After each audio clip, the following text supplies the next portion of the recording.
Dust clung to the roads, and silence clung to the walls as a father waited with a heart full of memories. He had 2 sons. One stayed close, the other restless, eager, hungry not for food but for freedom. One day, that younger son came with a request that pierced like a dagger. "Father, give me my share of the inheritance." Not someday, not when it's convenient, but right now. It was more than bold. It was a slap in the face. In that culture, it was as if he were saying, "I wish you were dead." But the father, though grieved, was willing. He divided his estate, and the son packed his bags, his pride, and his portion, and left. The road he chose was wide, paved with pleasure, noise, and neon lies. He chased thrill after thrill, spending with reckless abandon. Wine, women, laughter that faded by sunrise. But gold doesn't last forever, and when the famine came, so did the truth. He was alone, starving, desperate. With nothing left, he found himself in the lowest place imaginable, feeding pigs in a foreign land. He was unclean, unwanted, forgotten by the world and nearly by himself. Hunger gnawed at him as he stared at the pods the pigs were eating. His eyes welled with tears. "If only I could have just that," he muttered through clenched teeth, wiping his face with his grimy hand. Then a thought pierced the fog of his despair. He sat up slowly, his voice hoarse but firm. "How many of my father's servants have food to spare?" he asked. "And here I am, dying." So he began to rehearse his confession. "Father," he said quietly, trying to find the right tone, "I've sinned against heaven and against you." He paused, then continued, his voice cracking.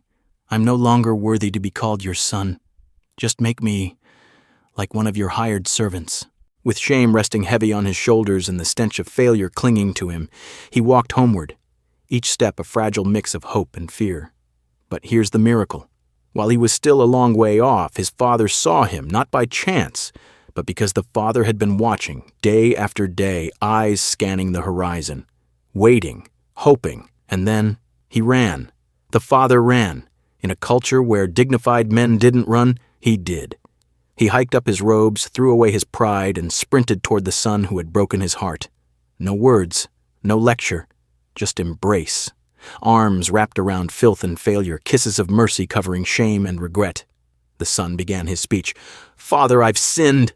But he didn't finish because Grace interrupted. "Quick!" the father shouted. "Bring the best robe, put it on him. Ring for his finger, sandals for his feet. Not a servant, a son.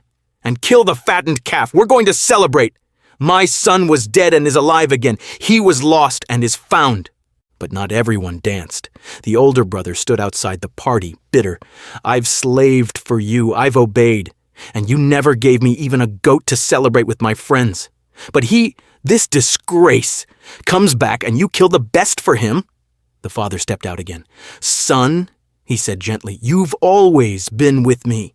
Everything I have is yours, but we had to celebrate because your brother was dead and now he lives." This is not just a story about rebellion. It's about the scandal of grace. It's about a father who runs toward the broken, who covers shame with honor, who doesn't just forgive, he restores. Maybe you've wandered far. Maybe your robes are stained. Maybe you think you've gone too far to come back. But the truth? The Father is already running. He's not waiting for your perfection. He's looking for your return. So come home, not as a servant, but as a child, because in His house there is always room for the one who was lost, and there is always a celebration for the one who turns back.